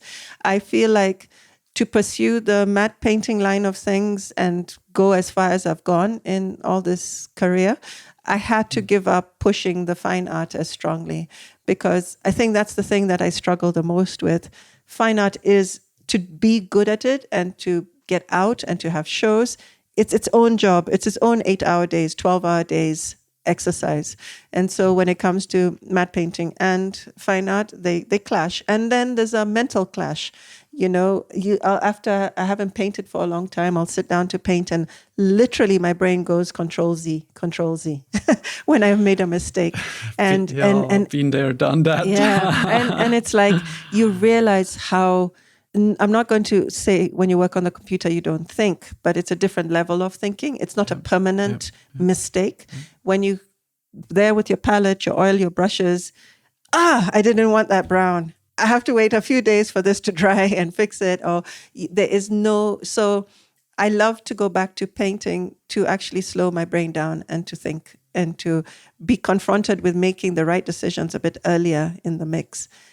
So I think that's also what scares me a little bit with the AI and the digital is like, there's no boundaries that keep us in our brain we learn because we do things because of a challenge, or we need to innovate to fix something because something is difficult. So like when you're painting, you have to think, how am I going to get that green that I see under the cheek?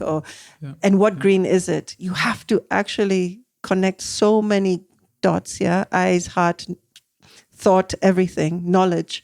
And when you do that in Photoshop, wrong green. Okay, another green. Okay, here's a green. So painting is definitely, I never give it up, but I've accepted to be patient with myself. I used to beat myself up of, I haven't painted. A whole nother year has gone by. I haven't produced 5-6 pieces. I've actually got to the point where, I guess it's with the age and the patience, where when it comes, when it's the right time, it's the right time. And I'm slowly starting to believe that and slowly starting to see it and be present for this is the right time for this thing now. This is the right time for this thing now.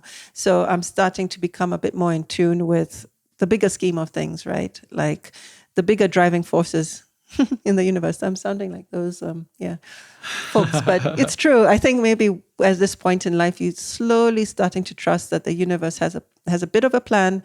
And this is the right time to do this plan. Start this off now. The whole point of taking a certain necessary time out for yourself, like a specific time allocated for, in your case, for painting. For other people, it may be different things, but to reflect on life, to evaluate and process things that have happened in the past that one not yet can make sense of. To be able to get further. I mean, that's a natural thing, and if cultivated and if done on purpose, it can give a lot of, let's say, closure or calmness and clarity to move on forward. And I think in your case, it's such a beautiful example of where there was a talent from the beginning. Which is, I guess, nobody knows where talent is coming from. But then there's this great story of just being able to leverage the talent to get into a fine arts career, into something else, the whole digital realm, that you were able to be part of something magnificent for 20 years and you will continue to do that. But then also kind of the whole story as a reflection and basically never giving up on painting and still kind of processing those things in paintings to actually also kind of lock down some of the thoughts for other people to see, or some in the form of pictures, and to also to identify with the thoughts, with the history that is going on. What you described, for example, with kind of almost, if soil is so fruitful and rich in, let's say, in minerals and precious metals, that it's almost socially scorched because the soil is condemned to be fought over by greedy people. This also crossed with the fact of that greed is deeply rooted in the nature of human beings. So so that's not only a local thing, obviously, in kind of, let's say, Africa versus the West. Sure, that's the case. We know the history, and it's in the macro scale, but it's also in the micro scale locally, wherever that is on the planet, and that's a deeply sad thing. But because it's locked to I always say it's locked to our genes, the human greed, and to the human nature, and there were reasons, let's say evolutionary, why these traits are there, to be able to survive as a species in smaller groups and tribes in all human history. But now, where we are getting so interlocked with technology or exposed to each other, and where we have the technology to precisely pinpoint where there are, even on the moon, there's 60 years of research, where are the precious metals on the surface of the moon. There was, I think a year ago, there was a map published that was made or compiled by 60 years of research of the surface of the moon, and you can precisely know where are the precious metals all over the surface of the moon. I mean, there's a space race, right? And then and it's scary. I'm scared for what we're going to do. Yeah, absolutely. And we cannot even solve it for our own planet. And so people are saying, well, the planet is, you could almost say the planet is doomed. Let's move to let's go further. But it's not that you would have, or the game is rigged, right? The game is rigged because we are part of the problem. We are the flaw. I would say. Yeah. But I mean, not to get too pessimistic about these things, but I do see also why. I mean, as I said, looking at your oil paintings, they are extremely emotional and extremely on point and extremely, let's say, thought-provoking and necessary. It's absolutely necessary that those things are said, and it's great to see that you take your time to continue doing this, because it's an ongoing and never-ending process. Thank you for that. And also, kind of on the thought, kind of, there's this other notion also now that you have moved back to Nairobi or to Kenya some time ago to pursue your new goals. And you kind of mentioned it a bit also, kind of to move the visual effects industry forward, and taking some of those steps and going in this direction of, you mentioned it, kind of the large empty spot on the map in the middle where there's this fantastic opportunity and all the eyes are looking in this direction, and one hears that, hey, Kenya has a film industry. And there are some visual effects being done, and there's this incredible opportunity. I remember we talked about this some time ago, that there's so much content in the African cultures to start producing movies based on your own histories, your own little anecdotes. And I would like to hear more about this vision, the political processes. I mean, we do have a little bit more time, I guess, but I'm really curious to hear about your next steps and where you would like to go with this. I think since coming back, it's been a lot of learning, a different type of learning, because suddenly I have to admit, when I came back home as the diaspora returning back, you feel like it's all going to be very easy. You're just going to land and everything's going to be dropped in front of you because they've been waiting for you. It's actually not true. No. Nobody's been waiting for you. No. But I think also when I came back, I have never worked and lived as an adult in Kenya. So I had to do some relearning. You know, culturally, it's a little bit different. You know, what may take 2 days out there, may take a week out here. And it's interesting because I needed to remember what I love about it. And I love a lot of things about Kenya and being here. I needed to remember how to function in it and how to remove the elements of blood pressure, high blood pressure that were building up. I think a lot of the times it's a notion of time, and not going back to that idea of, the qualities of life and stuff. But in Kenya or in Africa, there's a slightly different thought around time. We're not so pressed by time. And it's a hard thing to accept when you've been conditioned to work in this, let's go, produce. Everything is about numbers, about productivity. And I remember sometimes, a lot of the times I'll just be driving and I just see people stop on the side of the road to say hello and talk. And I'm like, but they stay and talk. And it's like, aren't people, weren't they going to an appointment or something, so, but not to digress on that too much, but what has been the learnings of the last few years, sitting here now at 5 years. Granted, COVID kicked in a different notch and kind of stalled absolutely everything on a personal level, on a productivity level, it was a little bit of a survival mode for everybody, I think. You're just trying to do work, hoping that the work survives. There's a lot of fear around it. I remember one day sitting and feeling like, I've seen the cloud of it pass, and now I can start looking around and thinking again about what were these things we were talking about or trying to do. And so what it all comes down to try to see how to pay it forward, how to figure out, I had the most opportune luck or chance or grace to be in the Bay Area when I needed to learn about matte painting. Where else a better place? I mean, maybe LA sitting next to outside of Hollywood, but I was so close enough to learn it, to be in the right place, the right time, have people out of the goodness of their heart without charging me, help me learn the information. I think now with the technology, yes, you can go onto Noman, you can buy the programs, you can go onto different learning platforms, you can do all of these things. But still, there's a part where I'm a stickler for, I guess I model it on my experience. I went from one skill set, learned about something new, learned on the job, and that's how I got to do the work. And so I really do believe this industry and this work is not so much learning what you can learn in class. We have people who go do the programs. You can learn all the Maya you want on YouTube, on this, on that. But if you do not know how to work in a production setting, producing a story, working in a pipeline, all of this kind of stuff, kind of not helpful. And with other people also. And right? with other social people. Skills. And social skills, soft skills, the need for attention to detail, the need for taking critique and not breaking when I tell you, go back and do it again. The education system here, unfortunately, based on the old English system of put up your hand to answer a question and A's, we're chasing A's.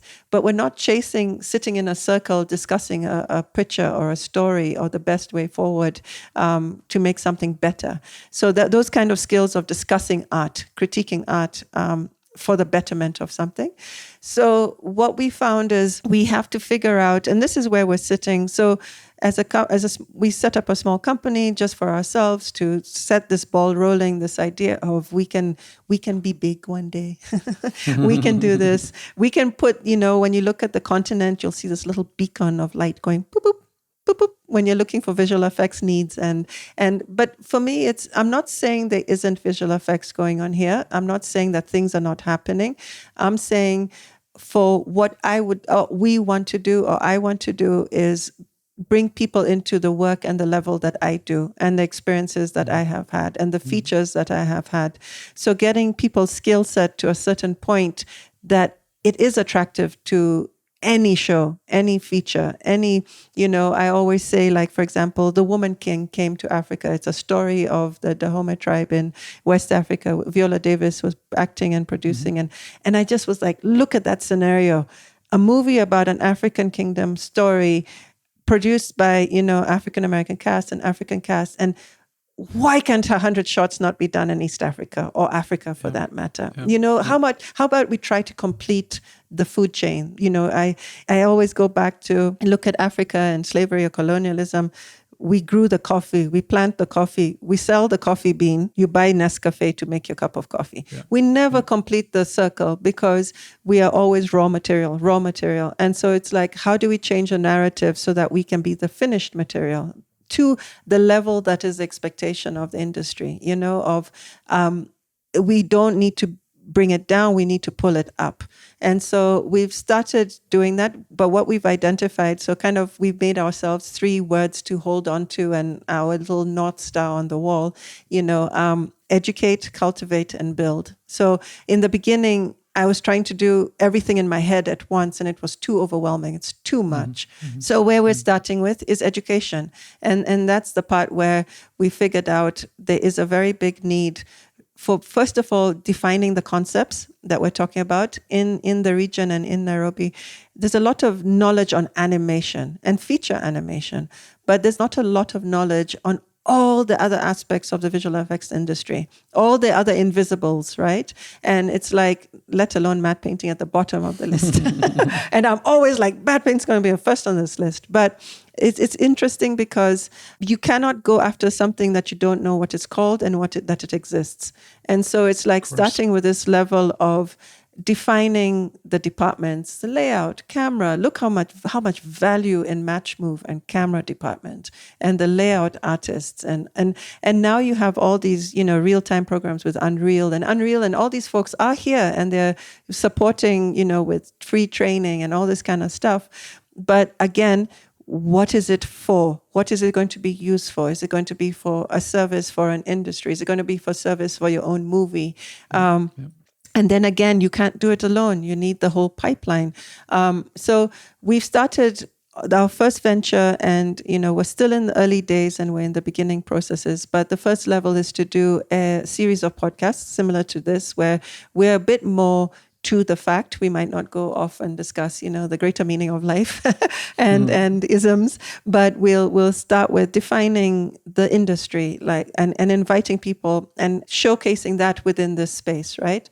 And then the kind of the highlight of that in the next year is to host a conference. So we're speaking with some partners who are very supportive. We're still in early stages of needing to sign contracts, so I'm not going to label everything or give up all that information. But the goal, and it's looking very promising, is that we will have a visual effects conference in Nairobi. Version 1, starting small, but it's awesome. The first level of bringing slight awareness to the region. We have, through the 20 years of this industry, between me and Philip, my husband, we know so many people. I think we've built good relationships with people. So people are willing to come, take a chance on the little continent that can be. Little is good. Little continent that can be. And we're going to see how that measures and what we also need points of measure. We don't know how many people are doing this work. We don't know, there's not a lot of data in this sector. So, in Nairobi and in Kenya, the government has put a lot of money and thought forward to creating this creative industries. It's such a broad term. It makes my blood boil a little bit.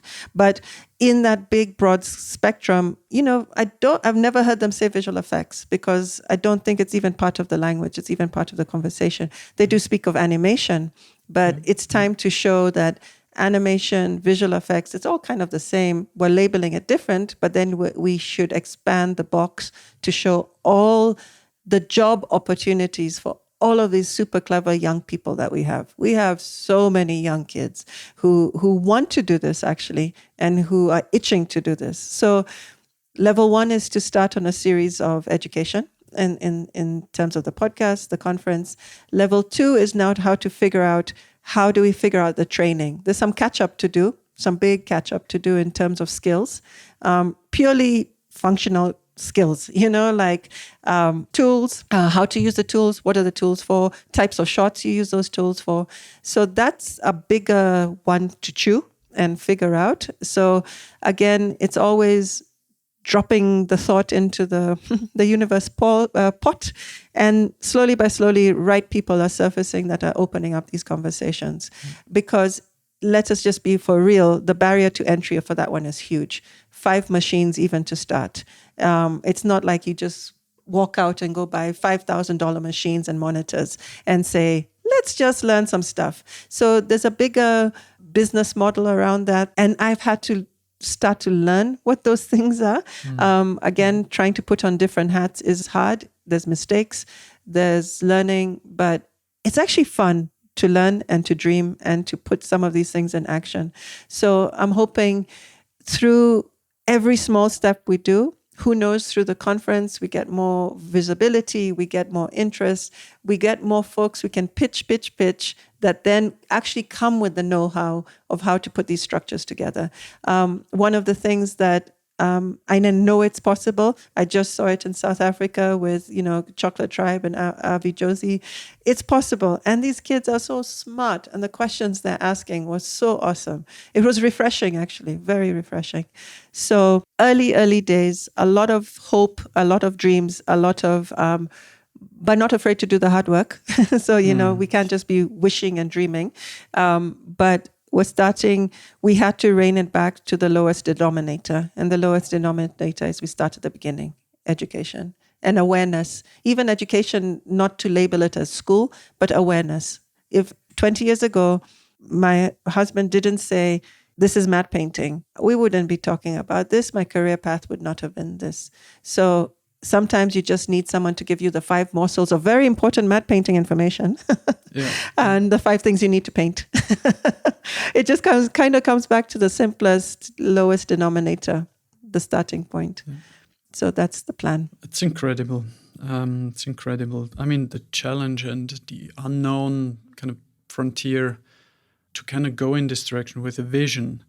It's an incredible endeavor, but where is it rooted, right? It's rooted in your passion, in your energy to actually do something or change something.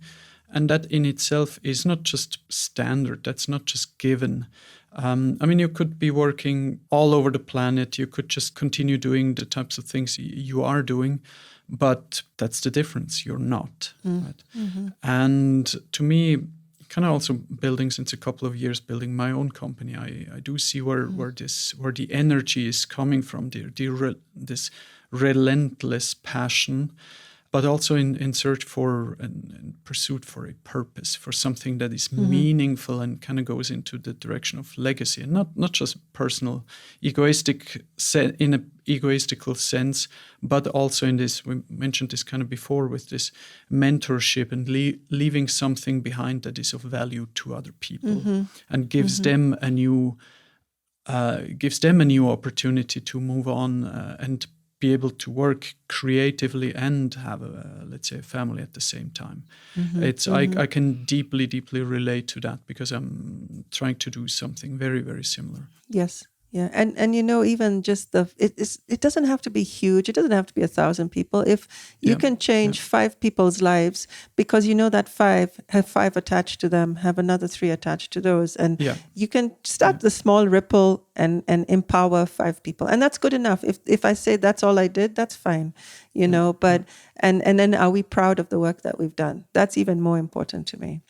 Seeing, I just tell you a vision and a dream, sitting in a cinema with 5 Kenyan artists, and we go, haha, look, that's us. We did that. That would be that's enough, but we'll get there, and we start one step at a time. It's not easy. And there've been a lot of holy crap, why? There are easier things to do. But, at the end of the day, I go back to, I want my daughter to one day tell her friends, hey, my mom did that with these guys. And you see, I'm proud of her. Yeah. That's enough. And then also, I think in every career, you have to evolve as well. And, it has to become something else and be something else. And you can't stay static. You can't just be doing the same easy thing. At a certain point, I don't want to say it too loud in case somebody I work for is listening, but sometimes matte paintings are easy, and they've become easy because of my experience. And in that, I still want to have a challenge. I still want to kind of have to put on the gloves and go, okay, this is, because that's what gives you sense of accomplishment. That's what gives you sense of being awake, and that's for me, like when I said earlier, that's what Kenya does. That's what Africa does. It keeps you awake because it never lets you go to sleep, and look how precious we have. Half an hour, I can go sit with some lions here in the national park, check in with nature for a little bit and come home. And I love this, that you can time travel and go in and out of bubbles, and we are so, so lucky, and we have to now just make it lucky for everybody, as many as you can. Not for everybody, it's no such thing, but as many as you can. But yeah. I love the vision, and I can't wait to hear more about the progress in future. You'll be one of the first. So if a person would like to get in contact with you about your new ventures and to support you internationally or locally, what would be the best way to contact you? Through my email, which is just yvonne@ikwetaarts.com, or through my website, which is ikwetaarts.com, IKWETAARTS. And Ikweta means equator. It's actually a Swahili word for the equator. So we're right in the middle. And if you can't spell that, just type Ikweta in the Swahili. What is Swahili for equator? For equator? You'll get equator. So sorry, I digress there. So website. And then, of course, for my personal paintings, it's my name, YvonneMuinde.com. And if I can be so bold as to reach out to the one who created this podcast, Matthias, and you can always ask him to give you my info. And I will definitely move everything forward. Thank you. Forward to Yvonne. And we are going to put all those social links, obviously, and email into the metadata of either the podcast or the YouTube video. And also LinkedIn is, I guess, always a good, straightforward one, easy to find by name. Cool. All right. 2 final questions that I intend to always ask all the guests. It's going in the direction of if you could recommend one book you should read, which one would it be? And I guess I know the answer. That would be the Invisible Art, right? All right. So what would a second book be that you recommend? Oh, I was thinking about this the other day, and I'm so bad with remembering stuff. And I was trying to rack my brain, which book? Hold on. I will just quickly get the name very quickly. Matthias, you can tell me what book you like while I get her name, so I don't butcher the name. So for me, one that actually might be very, very cool also for you is Creativity Inc. by Ed Catmull. Which is basically a book about managing a creative company. It has very, very clear point-by-point lists, basically, that you can go through in trying to check how you're doing, in which direction you're going. And most importantly, and that's an aspect which a lot of people actually forget, is, let's say you have a successful company. Don't assume this will always be the case. So the biggest point that at Catmull there is talking about in his book is, how do you keep the ship afloat after you're successful into the future? And that's something that's also kind of trying to figure out what are the invisible things because of, let's say, hierarchies in the company and so on, or let's say different aspects coming from the industry or technology and so on that threaten the existence of the company in the long term. Kind of how do you get to the bottom of this? So I'm actually going to go away from company and business and actually one of the books I was going to mention was it's a book called Who Fears Death, and it's by Nnedi Okorafor, and it's I know she doesn't like the label Afrofuturistic, but it's so let's not use that label. But she's a Nigerian American writer, and I think why I loved that book for me was I read it, and it was kind of one of the first narratives and stories of an African. It's not even folklore. It's futuristic and it's magical, and it's encompassing African story, traditional story, but then it has this. So as I read it, I was seeing the visual effects that could be done with it. And suddenly it's like, look at this. This is a story as powerful as any of the Tolkien's or any of these other books. And it lends itself to a different type of visual, different type of narrative. But it can use this pipeline. It can use this technology.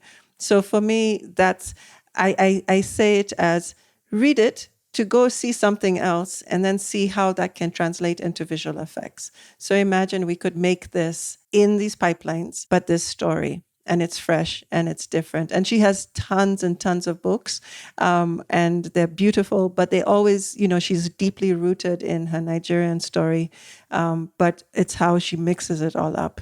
So that's my book. Has nothing to do with business, has to do with pictures. Written words that lead you to think of pictures. Yeah. That's all good. That's all good. Did you reach out to her? I know her through time. We've talked. It was one of the things back in the day, was trying to figure out how to do it. I'm not really sure where she went on that path with I did some concept art for her back in the day. But what I loved is I read it and I was like, oh, we could do this here and we could do this here. And it translated into a sequence, a series, like when you put on your matte painting visual effects hat, you go, okay, there's fire, smoke, this is this effect, this is. So I like that, but it wasn't, this lack of a better word, the typical, slant to Western imagery, the Western castle and the Western port. And, it's an African scenario, African motifs, African trees, African food, smell, but it lends itself. So I know her through email, through keeping a conversation with her for many years. But maybe one day, maybe another dream will come to her and say, hey, we're ready to make your stuff. Now we got the infrastructure. Let's go. So we'll see where that... But she has tons of books of this. And there's other writers like that. But I think that connects a dot for me. I mean, that might be... I see that might be really cool to have people like that as basic, kind of almost like ambassadors for your vision. And even, for example, talking about if there were just visuals made or animations made or movies made about some of those books, to basically then say, I'm coming from the other spectrum, from the person who invents, let's say, these worlds or writes these books and paints those mental pictures. We need to actually... these guys here from the visual industries, from the media and entertainment industries and visual effects and game technologies and so on, to actually transpose those thought worlds into actual imagery. I would love to see that. Yeah. I know she's quite an established writer. I know she has stuff in different levels of production. Yeah. But I think just on a personal level, that one for me was like, man, this one, I hear what you're saying, and I think it's a good suggestion. But I think we'll approach it when we're ready, because it needs not to be Yvonne can do this image for you. It needs to be, here's a small studio that wants to do this image for you with all of these skilled artists who are locally based. That will complete that vision, and make it real. So we planted it, we've put it out. So Matthias, let's see. Step by step. It might step by step. Step by step, yeah. Yeah, exactly. All right, and then last question from my end. If you could change one thing in the world right now, magically, what would it be? No plastic. I would like to remove plastic because it's funny. We did it in Nairobi, in Kenya, with it's no plastic bags allowed in the country or to be used. But I remember the thing that recently got me was I was watching one of those, the Animal Planet. I can't remember what it's called, Planet Earth or Planet something. One of the latest one with David Attenborough, and they were talking about the albatross. And in off an island off South America, I cannot now remember. I'm seriously bad with these little details. But off an island of South America, and he was this majestic albatross that has this wingspan that covers more distance than we can even imagine. And they showed you the young albatross waiting for the parents to come back. The beach was pristine, because they framed it really tight. And we saw, and he was just this very young, scraggly as anything, because they're half feathered and fluffy. They're very ugly. They're almost cartoony, in the beginning, to grow into this majestic bird that's going to travel the world. And, the sad part of the whole story, when the parents came back to feed the bird, which can be months, right, is coming back. And he's just standing there withering in the wind, in the heat, getting beaten up. I mean, you just want to go hug this bird and hold on to it. Yeah. And the parents come back, and the next shot is the albatross really in the environment that it's in, a pristine beach covered in plastic. And bottle tops and plastic bags and, those rings off the top of the bottles. And apparently so many of them die because they're actually eating plastic. So the parents are coming back with garbage from the sea and they literally die, and in their stomach is plastic. I know that has nothing to do with matte painting or any of this stuff, but that picture, I think that for me was the power of a picture. This little bird that may or may not survive because of us, because of the crap that we just throw so recklessly, and even we know it harps back to our conversation of the moon. We're going to go throw garbage up there too, and we've already started dumping stuff up there, some satellite or some crap that doesn't come back. And there was just something about, and it's kind of in the same light as my paintings. It's the small little survivor against this Goliath. And I was screaming for this little albatross to make it. And, you're never quite sure if the one they showed you is actually that one because you don't know if they cut it and edited and sent the other one out. But it was the contrast of this bird that looks very unfortunate in the beginning, is young, but looks like an oversized child in the sea of plastic. And then the next frame is a dead one next to it. That just really, I felt so miserable for the next centuries to come, if that's the rate, So, yeah, if there's one thing I could change, I'd like to say, can we do something with this plastic? We're so smart, but it seems we can't do anything with our plastic.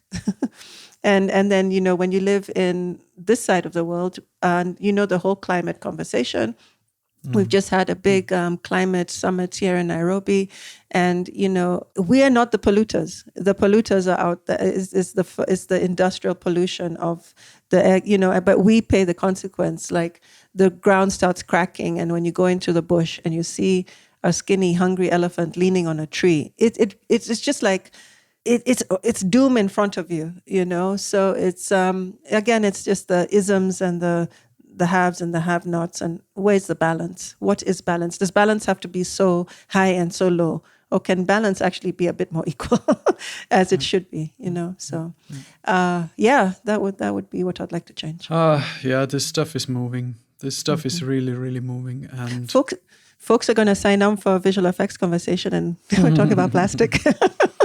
I think this is a large aspect of why I want to do this podcast. Sure, we are talking about 3D graphics and 3D environments and how we can make them, but the social side of things, of cultural things. We're custodians of story. We're supposed to be telling stories, right? We're supposed to be giving visual to stories. And if I just going to plug something small that I saw at this conference in South Africa.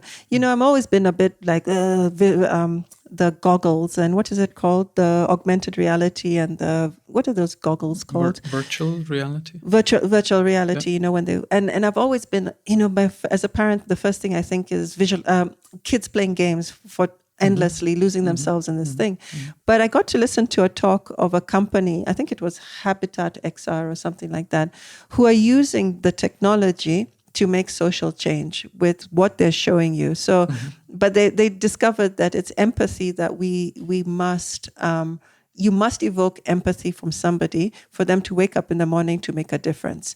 So, they use that technology to drive into your heart, to make you feel something, to show you something beautiful or something ugly that now you must take action. So I feel like with visual effects, we have an obligation. If you're given a task, create some empathy, create some responsibility for you at the desk. Even if you're doing a set extension, do it really well, because the story may be really good, and then you'll be part of that piece. But it's just how you come into it and what we're going to get out of it. Yeah. I also see it like that. Kind of goes a little bit into this direction also with from Spider-Man, the good old Spider-Man. With great power comes great responsibility, and I can completely relate to that. And I also do agree that all the big motivators that we have in life are story-based. For ourselves, but also, let's say, in visual effects, in telling stories. Yeah. All right. Okay. Long story short. Very long story short. Very long story short. I don't think there's a way how we could have shortened this. I think we covered a lot of ground, but a lot of very, very important ground. And I'm glad we had the time to do this. So from my end, a huge thank you to you for the time and all the valuable inputs. It's been a great experience to have you. Any last comments from you? No, a big thank you to you, Matthias, and thanks for reaching out to me to be one of the guests and asking actually questions that are not so obvious and dealing with, fine art and story and life and the person rather than just always the pixels. So I really, really appreciate being a person and not a pixel. And thank you. It was fun, actually. So, I mean, I guess, maybe someone should just put this on as they're driving because it's very long. But, I think I've really enjoyed talking about it. And these are the parts that, make the day better and make the day more meaningful. So thank you. Yeah. That's exactly the intent of the podcast. All right. Thank you so much. And I would say have a lovely rest of your day and then continue on your journey. Thank you. Asante sana. Thank you in Swahili. Thank you. Thank you.